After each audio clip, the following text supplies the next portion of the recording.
நேத்து வந்த பைய என்ன தெரியும்?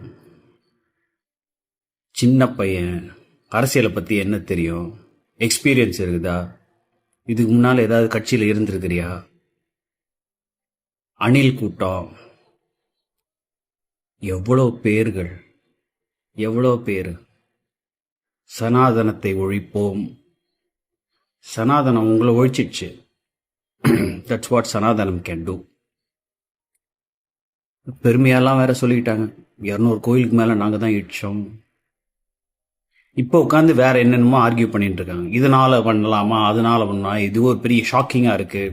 நாங்கள் தான் ஆரம்பத்திலேருந்தே சொல்லிட்டு இருக்கோமே, ஓட்டு மாறுமா, மக்கள் பார்க்குற இதெல்லாம் மாறுமா, ஓட்டா கன்வெர்ட் ஆகுமா?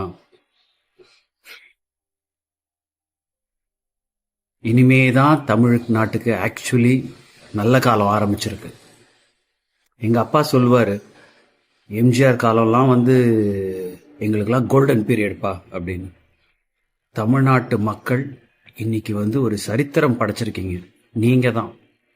மக்களின் தீர்ப்பே மகேசன் தீர்ப்பு தான். அது எப்படி கொடுக்குறாங்கன்னா, தமிழ்நாட்டு மக்கள் கொடுக்குற மாதிரி யாருமே கொடுக்க முடியாது. சென்னையிலேருந்து கன்னியாகுமரி வரைக்கும் ஒரே மாதிரி கொடுத்துருக்குறீங்க. I am so so so proud. உங்களை நினச்சா எனக்கு பெருமையாக இருக்குது. நான் இந்த பூமியில் பிறந்தேனே, இந்த மொழியை நான் என் தாய்மொழியாக இருக்கு. இதெல்லாம் நினைக்கும் போது எனக்கு பயங்கர டச்சிங்காக இருக்குது. வந்துட்டார். நான் அன்றைக்கி சொன்னேன், வருவாரா அப்படின்னு கேட்டிருந்தேன். இன்னைக்கு வந்து விட்டார் நம் கரிகாலர். எவ்வளோ சந்தோஷமான ஒரு விஷயம். இனிமே நல்ல காலம்தான், இனிமே பொற்காலம்தான்.